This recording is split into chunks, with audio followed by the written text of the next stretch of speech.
All right. So regression is located in the lecture file in the Sakai site. Folder 3. Let me move this little one. Okay, so regression analysis steps. Yes, regression is based on correlation. We have some preliminary analysis before we conduct both correlation and regression. And step 1 is inspect scatter plot. So last time we learned correlation does not guarantee linear relationship. So before we run correlation, we have to draw scatter plot. So if the scatter plot shows x and y relationship is linear, and then we continue to do the analysis, correlation or regression. Also, based on the scatter plot, we can find out outliers. Outliers are peculiar cases which is apart from the general patterns of the relationship between x and y. So we have to look through the outlier is data entry errors, or if the outlier is just generated in a natural setting, we have to figure it out. Okay? And the second step is missing data and case analysis. Yeah, so if we see a peculiar case, unusual case, we have to do case study, right? So if it is not a general pattern, then instead of just eliminating the peculiar case, we have to find out what is going on. Okay, we never remove the raw data, even though there are outliers. We still keep the raw data, and when we need to modify the data based on the case analysis, depending on what the research question you have, even though you modified your data set, you never remove the original data set. Okay. Also, missing data can happen systemically. If so, your analysis can be biased. So what we're gonna do is we want to know there shouldn't be. We want to know if there are systemic missing values. If missing values randomly happen, it's okay, no problem. But still, we want to reduce the amount of the error, right? But anyway, if the missing data are not systemic, we are fine for this moment. Step 3, regression assumption violation. This is very, very important. So we're going to cover this concept using a couple of sessions later. So we have like residual assumptions, for example, homogeneity and normality assumption, and multicollinearity, as you see in this slide set. There are a lot of independence assumptions. So we're gonna learn that a little bit later. Second slide shows SPSS data set. So there are two columns, right? X column shows X variable value. So Y column, the second column is Y variable. Similar terms, X is called predictor or independent variable or explanatory variable. Y variable is called dependent variable and outcome. Or some people call that criterion variable. Unfortunately, we have only 11 cases, observations. So first row, second row, until 11 cases. So if we have this number of sample sizes, the parametric analysis is not trustworthy. We have to have enough number of sample size. So keep in mind when you do your own research project, you have to have a sufficient number of sample sizes, okay? So column indicates variables and row Row is what? Cases or observations. Especially, we do not have any information what they are. So we do not know if the case is an individual person or if this individual the case is individual county or state. We do not know what it is. So if this is individual person, the unit of analysis is individual person. If this is individual's county, then unit of analysis is individual county. If this is like a company, for example, IBM, Samsung, Apple, uh, Uber, yeah, that is individual. A company is a unit of analysis.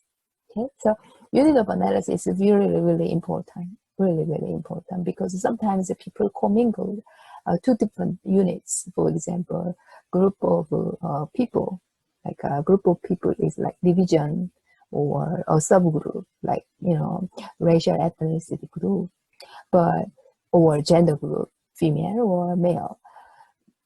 But those subgroups have individual persons in it, right? So individual persons have individual variance, and between variance means between the organization or between the groups. There is another higher level of variance too. So we have to know what the unit of analysis is before we conduct the analysis, right? And this is called pull down menu. In the SPSS, we have a pull down menu file, edit, view, data, transform, analyze, and grab utilities. Depending on what version SPSS you use, you might have a little bit difference, but this is basic functions. So we're gonna use mostly, analyze, tab, and graphs. In order to run scatter plot, you click this graphs, and then you will see a lot of types of plots. For example, scatter plot, histogram, bar chart, something like that. Pie chart, yeah. So you click graphs and then choose a scatter plot. You will have this scatter plot, and except for this outlier, I see there is a kind of strong pattern, linear pattern here. So we want to see what's going on in this single case. So we call that single case study, right? And if this is nothing related to error, data entry error, then we leave it alone. Even though this is an unusual case, we habitually don't remove this outlier, just leave it alone. But it's kind of how can I say, devastate the linear relationship, right? If without this thing, it looks like a strong linear relationship. So whether or not you drop this case, your regression line would be changed dramatically. So we want to make sure this case is accurate. So leave it alone. If it is accurate, no involved with the data entry errors. And this is a linear relationship. Because of this, linear relationship is not that strong, but still this is a linear relationship. We have to have that kind of, how can I say, sense of data now. Okay, so here, scatter plot can be interpreted in two different ways. The relationship has a strength and direction. Let's go back to slide 2. So here, so direction is a positive direction, right? On the x-axis, it's a positively increase and positively increase on y-axis, right? So this is positive relationship. When you see x goes up, y goes down, like this way, this is called negative relationship. What is the second element? Strength. I told you this is strong. All right. Slide 4. So there are 3 SPSS tables, and first table, once you run the analysis, you will see these 3 tables in the output. First, the output table shows what is the y independent variable. And second table is you see x and y variables in the model, and the model actually has a good model summary R square. Large R is the same as the small r correlation in the simple regression, but when you have multiple x variables, we call that multiple regression. We're gonna learn that later, so we don't need to worry about it. But what I'm gonna say is that this R, large R, is the same as the small r in the simple regression, which has only one single x variable, but it's not same between large R and small r Pearson correlation in the multiple regression, which has a multiple x variable. So we have to be careful, okay? And R square is just simply U square large R. Then you will have R square. This is an index of model quality. If your model is good, this is high. We use this for model quality, model summary index, effect size. Your model is good, you have a large R scale. And if you don't have a good model, then based upon R scale, you know, you can say that your model is not that good. Adjusted R scale, we have two different values here. These are R scales for model quality. When you have multiple x variables, in other words, if you have multiple regression, you use adjusted R scale. For you can use R scale in the simple regression. And standard error of the estimate, this is SEE. SEE is a sampling distribution.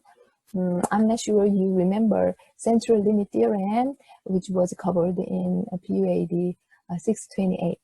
Sampling distribution is, you know, like let's say you have a population. For example, you have 10,000 balls in one jar. Let's say the jar is population, okay? And let's say a researcher collect the data, a sample from the jar population. And let's say the sample size is 200. So the researcher takes a ball one by one until it meets 200. So that is one sample, right? Then one sample, it has a x1 bar, sample mean 1, right? And then the second researcher came here and then, collect the data from the one jar population and another 200, balls. And that is x2 samples, and you have 200 balls. The second researcher has 200 balls, and that 200 balls can have another mean average value, right? That is x2 bar. And like this way, like 100 different researchers came there and then take the balls until the number reaches 200, and like 200, 200. So each sample has a 200 sample size. But what I said, we have like 100 researchers. The 100 sample means, right? Each mean has each researcher has a sample mean, right? And x1 bar, x2 bar, x3 bar, something like that. So you will see the standard deviation of each sample, right? All the samples, right? So that is called the sampling distribution. So if you have a high SEE, that's not a good signal. That's not a good signal. And you have to make your sample size larger. If you have a larger sample size in your data set, the sampling error will be smaller, as long as your data is representative. Your sample is representative to the population, regardless of the population distribution. Your sample is supposed to be converged to the normal distribution. We call that central limit theorem, right? Well, anyway, my point is when you do research project, you have to have enough number of sample sizes, okay? Otherwise, this makes fluctuate our analysis very bad, which means bias. Okay, so third table is ANOVA table. In the ANOVA table, we see a bunch of numbers, sum of squares. Do you remember OLS? I told you the OLS is ordinary least squares, OLS regression. Like that is the regression estimation technique. And according to OLS regression, we can have a best fitting line to explain the values X and Y relationship, right? So, but there are errors, plus errors, minus errors. So if we just sum them up, the sum of errors becomes 0. So in order to prevent that situation, because we want to know the magnitude amount of the errors, right? So if we do not just sum them up, it becomes 0. So in order in order to prevent the situation, we do square each error and then sum them up, and then the amount should be small. Otherwise, our regression line is bad, because high errors, that means very poor estimation.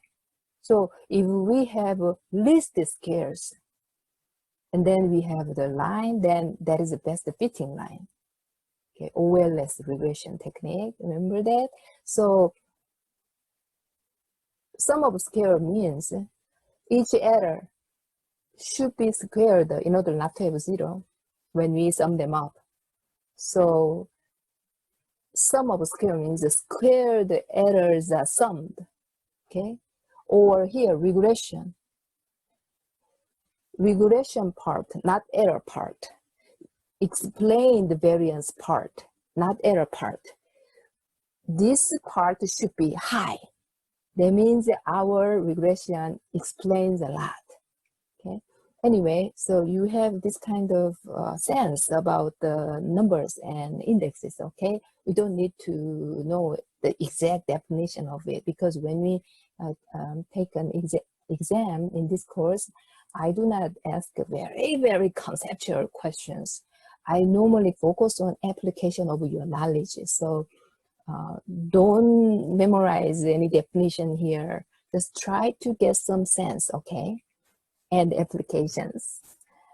So regression sum of square should be, kind of large. Then that means that your regression is kind of good. Residual, this is the error part. If errors are a lot, we don't like it. Your regression line does not say a lot of things. And unfortunately, this error is huge here compared to this. But anyway, total is this and that. Sum them up and that, okay? DF, degree of freedom. Degree of freedom for regression, degree of freedom for residual, degree of freedom for total. So degree of freedom is total sample size minus 1. So total sample size is 11, and 11 minus 1 is 10. Okay, since we have only one single variable, regression DF is 1. If you have 2 predictors, you will have DF for regression is 2. So total DF minus regression DF is residual DF. And mean square, and this is kind of variance. I will talk about it later. We're gonna see this definition later. This is a kind of variance. And F, this is test name. When you do a model test, you use F test. All right. So you have a very good moderate, kind of high number of R square here, but you do not fully know if this is statistically significant. How do you know that? You have to take a statistical test using F test. So based on this F test, you decide whether or not you accept this value. If this is not trustworthy, then even though it looks high, you don't use this one. So this is about hypothesis test. We're gonna learn that later. Well, actually, we learned that in the IPUA 628, but I will review that later. Okay. Here, this is the fourth table in the SPSS output. This is the individual slope test coefficient table. So if we have only x, one variable, then we have one line here. If we have a 2x variable, we have two different lines. And this is slope, unstandardized coefficient, and standard error, and standardized coefficient. Some people call this beta weight. Standardized coefficient is called beta weight. And this is a test. The individual slope test uses a t-test. So for model test, people use f-test. Individual slope test, you have to use t-test. And significance. Significance is this p-value. P-value is probability value. And f-test has p-value too. Okay. This number is y-intercept. No, this constant is y-intercept, correct. And this number is slope, b1. And this y-intercept is b0, b0. All right, so y hat equals b0 y-intercept plus b1 slope. X is variable, where y hat is expected value, estimated value, predicted value. 4 dB dependent variable. So SPSS computed it as y hat equals 3.2 plus 0.46 x, where x is an independent variable. So y-axis, y-axis vertical line and x-axis horizontal line. Okay, this is predictor independent variable. This is predicted outcome and dependent variable, and this is the regression line, best fitting line based on OLS regression, and mean square error 4.46. SEE, standard error of estimate 2.11. If you square SEE, you will get MSE. So square it. 2.11 times 2.11, you will get 4.46. Okay, so R is the correlation. Pearson correlation is 0.56. If you scale it, you have a 0.31. You can do it in the simple regression, but you don't do this in the multiple regression. You know why? So relationship, basically, if we have more than two variables, like Venn diagram Y, Venn diagram X1, and Venn diagram X2, then what do you see? There is some common part, right? We want to explain that common part, which is called explain the variance. But what you be careful about, you have the intersection of A, B, and C. Here, A, B, and C means Y, X1, X2, if it is multiple regression, right? Because it has multiple relationships there. So in the center part, common area is counted twice. You have to deduct it out. That's why we do not use R square. Small r square is the same as large R square in the multiple regression. Does it make sense? This is a little bit set theory in the mathematics. So a little bit, we need a little bit knowledge of mathematics. But if you cannot understand that, email me. Okay, I'm gonna send some kind of set theory formula or laws of set theory to you.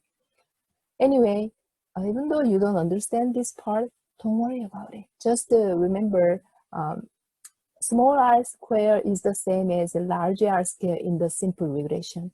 Small r square is not the same as large R square in the multiple regression. Okay, because we have multiple relationship there. Right? Okay, move on. Slide 7, mean square error. Actually, this is named for variance of the errors. Yeah, variance of errors. You see this errors. What is error here? So observed value here. This is another observed value. Another observed value. Based on all observed values, you get one single best fitting line, right? So based on this expected line, you have a gap between the observed number, observed value, and the actual estimated line. This is called error. This is a plus error. And about this observed value, you have a minus error. So sometimes very big positive error, sometimes small negative error. There are variances of errors, right? So in order to explain that, you use a mean square error, that concept. We do not want to have a high mean square error. We want to have a mean square residual high, because that is explained part, all right? Okay, so SEE is a standard error of estimate. Yeah, in the beginning of study, I hated this kind of acronym. But if we use long terms repeatedly, you know, that is also tiring. So we use this kind of short language. But in the beginning of study, we do not know what it is, so it's, you know, confusing us. But now, think about mean square error is MSE, and standard error of estimate is SEE. And SEE, if SEE squared, that is MSE. If you make a square root of MSE, it becomes SEE. So that is what it's talking about, basically, in this slide. So nothing very advanced, contents here. It's basically easy. Try to make it simple. You don't need to make it complicated in order to understand, because our brain cognitive capacity is kind of, restricted somehow. We want to make it simplified. So when you see very, very messy things, try to make it simplified. That is one way to understand something complicated phenomena is very easily. Maybe I make the study too simplified. All right, so go back to page 8. Correlation R is the correlation between X and Y. However, it is also the correlation between Y and estimated Y, expected Y. Y hat is a regression line, so regressed Y, estimated Y, predicted Y. Okay, Y hat means estimated Y. Y value is just the observed value Y. If we have 11 cases, we have 11 observed Y values, but we have a single estimated line. That's why Y hat, okay, just one line, best fitting line. Okay. Therefore, R is telling us about how close the predicted values are to the observed values of Y. Similarly, small r squared or large R squared is the square root of that value R. Clearly, we want to R to be correlation between X and Y. So you can say X predicts Y. And also we want the R squared to be big. When we have several X's, then large R squared will be the correlation between the Y's and predicted values that are based on all of the X's, all of the X variables. So it is a measure that captures more than the set of individual correlation for the X in our model. So here, all of the X's in the combination of X's. We can interpret R squared as the proportion of variance in Y. That is explained. Yeah. So R squared is high. Our model is good. Does it make sense? And the maximum number of R squared is 1. So if our model is close to 1, that is good. My model is good. Our model is good. Okay.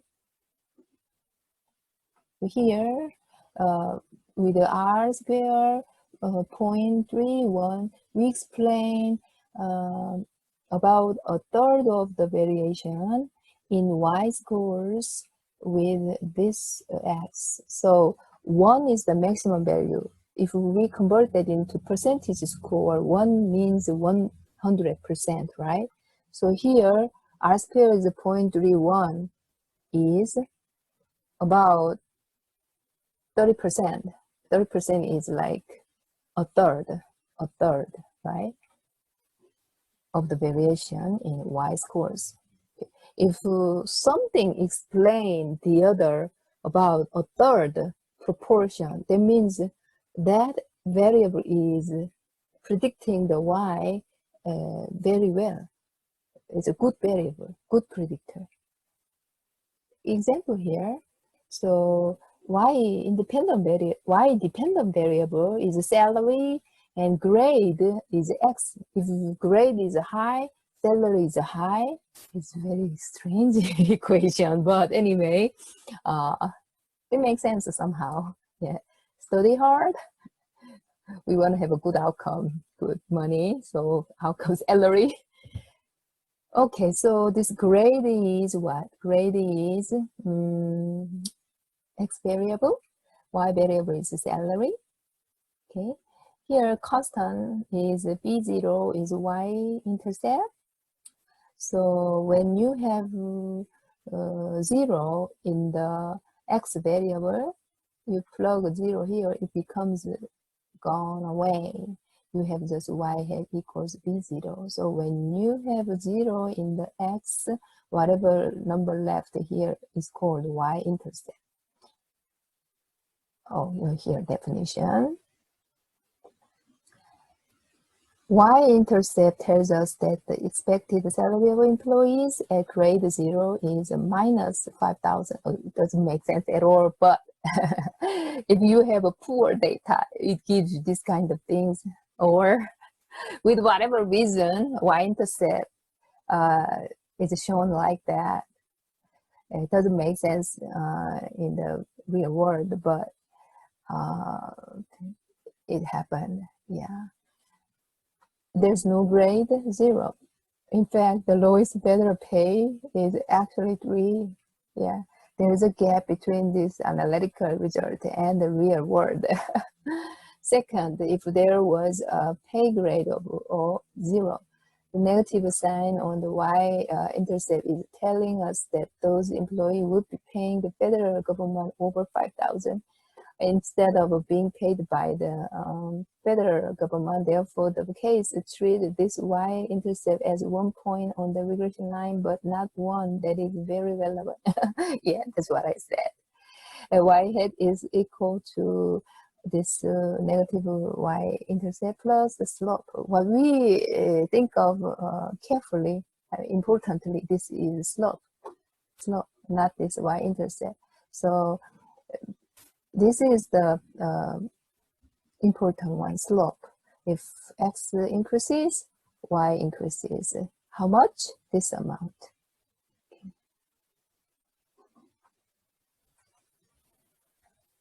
Now, B1 slope. So regression coefficient. B1 is expected change or difference in y for 1 unit increases in x. Direction, strength. So direction is positive. This is positive number. Strength is when 1 unit, x 1 unit change, this B1 amount changes in y. So 1 grade change, about $5,000 increases in your salary is pretty good, right? So strong relationship. This is example, strange example. Okay, so let's review what we are doing so far before we run the analysis, regression analysis like this table. What we're gonna do is inspecting the scatter plot. So make sure it has to be a linear relationship between x and y.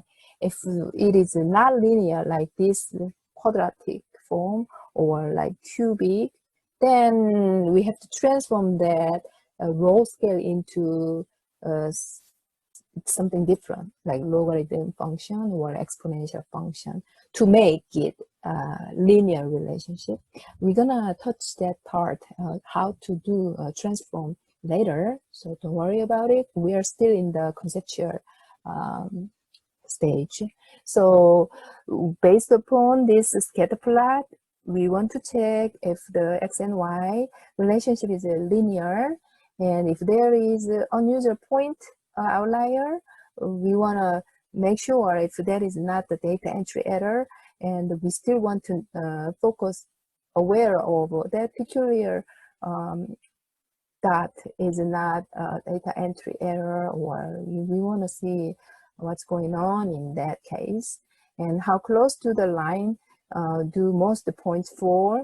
Yeah, based upon this scatter plot, the scatter plot, we can find out this information. And then outlier here. Okay, relationship is pretty strong linear relationship. And slope here, without removing this outlier, the slope is 0.46. If we remove this, the relationship between x and y becomes stronger, 0.7. Okay. And since these huge errors will be gone if we drop this outlier, MSE drops to mean scale error.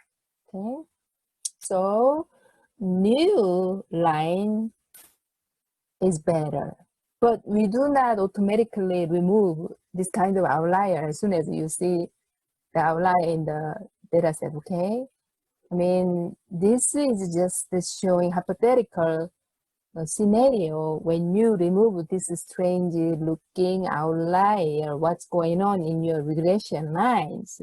That's just kind of, we're gonna do that. We are doing this what if. That doesn't mean you are actually removing the outlier. I mean, if these outliers is no problem, no errors, then you should leave it alone there. Okay. Slide 14, inclusion of a point far away from the bulk of the data makes R value drop and the line become flatter. Flat lines mean little to no relationship between X and Y. Yeah, flat relationship means no relationship means slope becomes 0.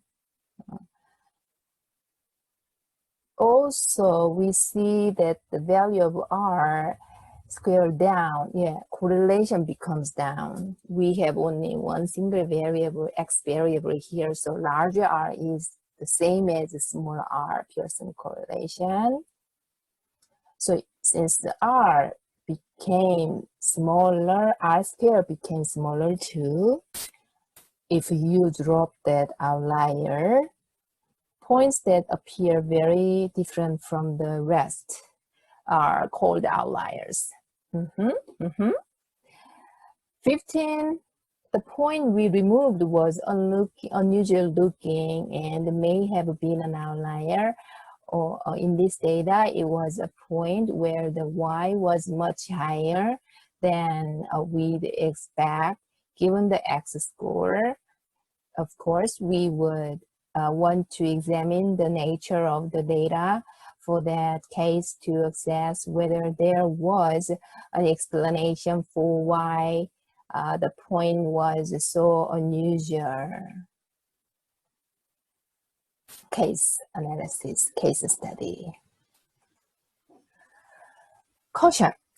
Do not just remove points without exploring why they may be unusual. A point may be an outlier in this simple model, but it may not look unusual if more variables are added to the model. So once you make it into multiple regression, that case number 11 wouldn't be outlier, perhaps. So we need to be aware of possible outliers, but we should not permanently delete cases without a good reason until we have explored all models for the data. Missing data analysis. Conduct missing data and case analysis.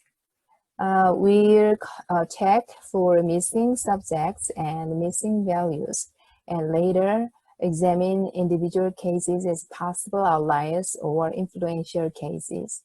Part of what we need to do here is find out whether cases are totally missing or are missing some values on the outcome or predictors. In particular, if some cases are missing values for X, we want to see if cases missing values on X appears different from the cases with values for that X. If there is a different pattern, that means it's not random missing value, it's a systemic missing value, which makes it bias. It's not a good sign. In that case, you have to find out the missing values. Missing data analysis. If it is difficult to analyze whether cases are missing at random or in some pattern, especially if we have no data for the cases. Data collection is important actually. Data collection is much more important than data analysis stage. If we have some data for all subjects, we can compare scores of those with complete data to those with some data missing. However, even if our missing cases have no data at all, sometimes we have data on the population we are sampling and can make a judgment that way. We may know that grade 6 for Leon County as a whole has a mean FCAT reading score 315. It's revealed data analysis. Likewise, in Baltimore County, we have revealed scores, right?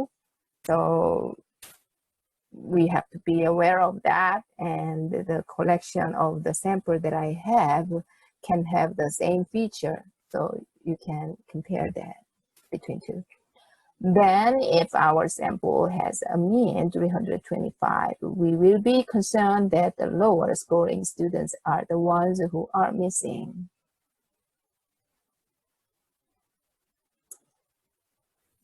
There's a 10 points gap here between two. Yeah. Case analysis. We have already used a plot to see if our data seem unusual in any way. However, there are also statistical ways to analyze all of our cases to see if any cases seem unusual or have more influence on the regression than others. So you might not understand what this means. So we have a plot that's visualization, right? So based on the plot, we just use the eyeballing method here. Oh, this is missing, this is outlier. It looks like very far from the general pattern. So that's our judgment call. So eyeballing method. It is not analytical derivation. So in order to know if that pattern is really unusual occasion, you have to do hypothesis test, which is called statistical analysis. So whenever you see scatter plot or other kind of plot, histogram things, it's not statistical way to conclude, okay, this is outlier or this is not normal distribution, something like that.